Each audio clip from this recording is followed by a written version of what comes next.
saya Dini Umi Perdana Pasaribu dan 1914080022.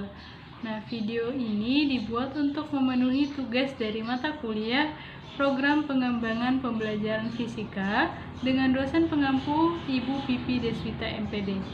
Nah, pada video kali ini saya akan mencoba membahas tentang keterampilan mengajar. Selamat menyaksikan. Assalamualaikum warahmatullahi wabarakatuh. Selamat pagi semuanya. Wah, semangat semua ya. Gimana nih kabarnya? Alhamdulillah sehat-sehat semua. Di kelas ini apakah ada yang tidak hadir? Wah, semangat memang ya. Oke, jadi sebelum masuk ke materi, baiknya kita berdoa dulu. Jadi coba satu orang pimpin.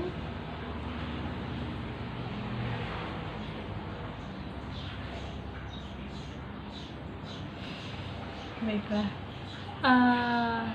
Apakah ada yang tahu pada pertemuan kita ini kita akan membahas tentang apa ya? Ya benar, kita akan membahas tentang magnet. Jadi saya harap kalian sudah membaca buku semua ya. Apakah ada yang tahu apa itu magnet? Ya, silakan Lydia.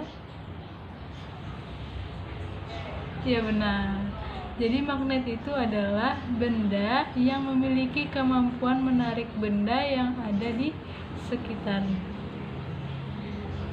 Jadi sebenarnya magnet ini udah lama bahkan sejak zaman Yunani. Bahkan magnet ini diambil dari bahasa Yunani, yaitu magnesia. Jadi bangsa Yunani ini menemukan batu yang bisa menarik besi atau baja atau campuran logam lainnya sekitar 400 tahun yang lalu.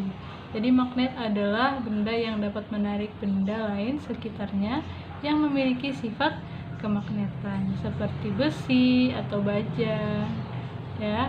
Jadi berdasarkan sifat kemagnetannya itu, benda dapat dikelompokkan menjadi siapa tahu?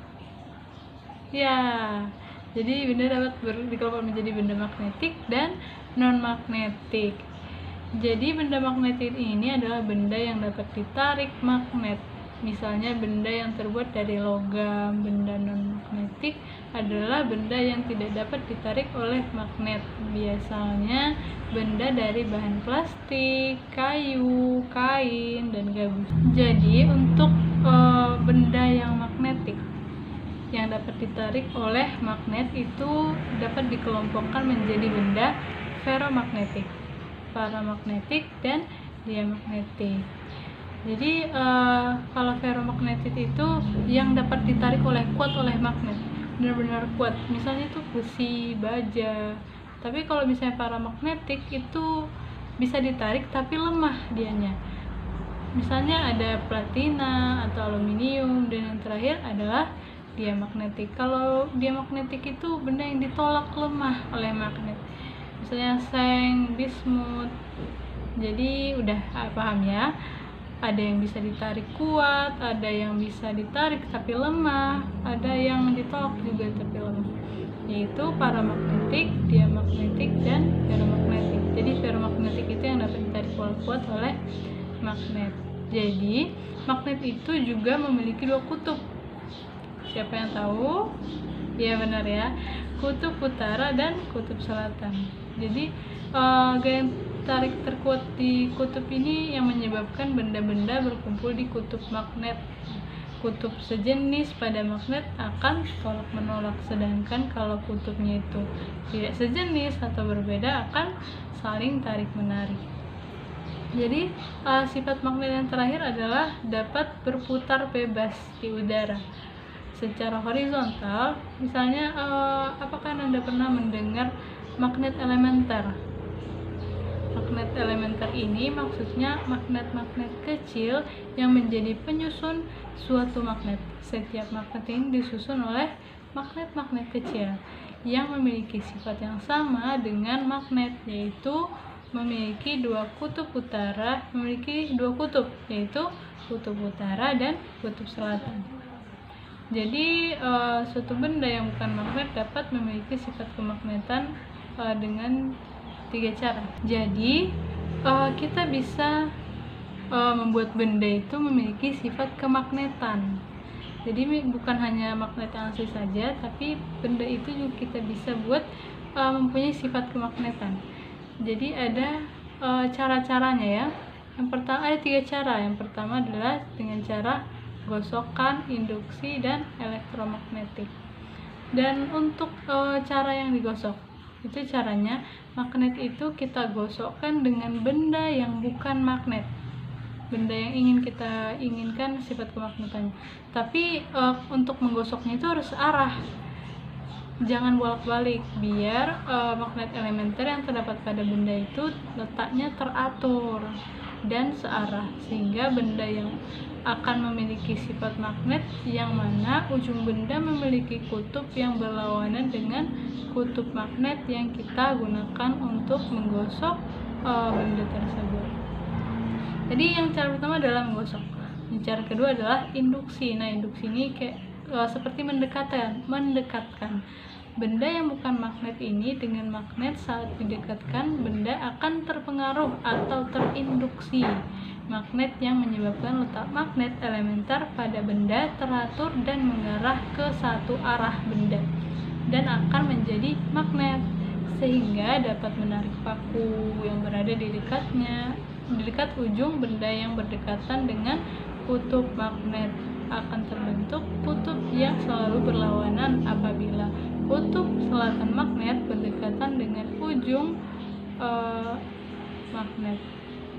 Jadi tadi ada cara menggosok, yang kedua cara induksi, dan yang terakhir adalah ada cara elektromagnetik.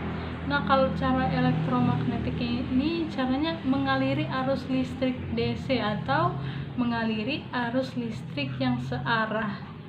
Jadi terdapat pada benda akan terpengaruh aliran arus searah. Hal ini menyebabkan magnet elementer letaknya teratur. Jadi kita ulang. Jadi ada beberapa cara agar suatu benda itu memiliki sifat magnet. Yang pertama adalah menggosok, induksi, dan elektromagnetik. Kalau menggosok, jadi misalnya ini ada pulpen, kita harus searah dari sini ke sini, harus searah menggosoknya. Jangan mengaliri arus dengan cara bolak-balik.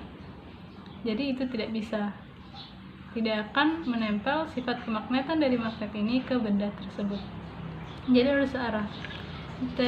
Dan cara yang kedua adalah induksi. Induksi itu mendekatkan. Jadi kita dekatkan aja gini lama, maka akan pindah kemagnetan dari magnet ini ke benda ini. Dan yang terakhir ada sifat dengan cara elektromagnetik. Kalau elektromagnetik itu dengan cara mengaliri arus listrik searah. Sekali lagi itu searah, digosok dengan searah, dan elektromagnetik juga searah. Dan magnet ini juga bisa hilang sifat kemagnetannya, bukan permanen. Jadi kita bisa menghilangkannya. Ada cara-caranya ya. Caranya itu misalkan magnet itu dipanaskan, dipukul, dijatuhkan, dan dialiri arus listrik bolak-balik. Ya, dengan cara itu maka sifat magnetnya akan hilang. Jadi kalau misalnya tadi untuk mendapatkan sifat magnet itu dialiri arus searah, jadi searah kan. Jadi untuk menghilangkannya itu kita mengaliri arus listrik bolak-balik ya. Nah, ya jadi itu ya. Dikarenakan kalian juga sudah membaca, juga mencari-cari wawasan atau materi-materi sebelum masuk ke pertemuan kali ini, jadi ibu akan membuat pertanyaan. Siapa yang bisa menjawab? Dengan pertanyaan pertama adalah, benda yang ditarik lemah oleh magnet atau benda paramagnetik. Yang pertama Jawabannya ada besi. Yang kedua adalah aluminium. Yang ketiga adalah seng.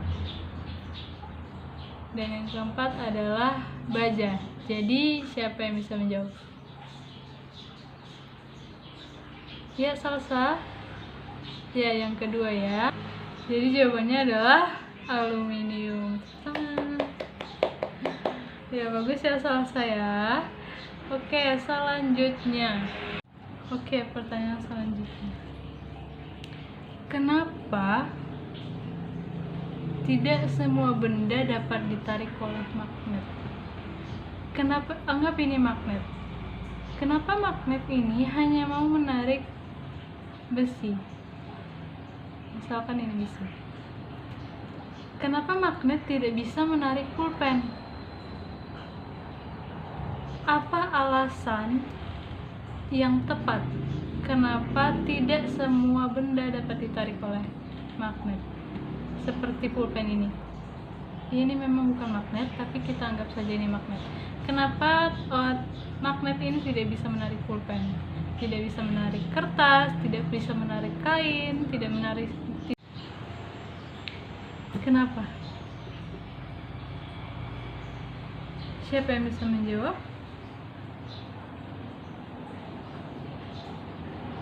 Salsa. Ya, kenapa Salsa? Coba bilang alasannya. Ya, kenapa Salsa? Coba bilang alasannya. Ya, benar sekali Salsa. Tepuk tangan untuk Salsa. Jadi jawabannya benar ya yang dibilang oleh Salsa. Jadi tidak semua benda itu mempunyai sifat magnetik. Memang magnet itu adalah benda yang memiliki kemampuan untuk menarik benda-benda yang ada di sekitarnya. Tapi tidak semua benda. Hanya yang mempunyai sifat magnetik yang bisa ditarik oleh magnet. Jadi seperti pulpen tadi tidak bisa ditarik oleh magnet dikarenakan pulpen ini tidak mempunyai sifat magnet. Jadi apa-apa saja tadi yang mempunyai sifat magnet? Ya, ada besi, ada baja, dan yang lainnya. Oke. Terima kasih ya kepada anak-anak semua yang telah berpartisipasi, yang mau belajar pada hari ini. Semoga ilmunya berkah selalu, dan jangan lupa untuk membaca atau mempelajari materi kita selanjutnya di pertemuan selanjutnya di hari Selasa. Semoga berkah dan jangan lupa terus belajar. Oh iya, untuk tugas kita hari ini silahkan menjawab latihan soal di bab terakhir dan akan dikumpul di minggu depan. Untuk mengakhiri pembelajaran kita hari ini, kita akhiri dengan doa.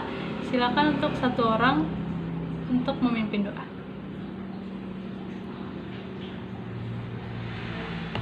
Amin, terima kasih. Wassalamualaikum warahmatullahi wabarakatuh.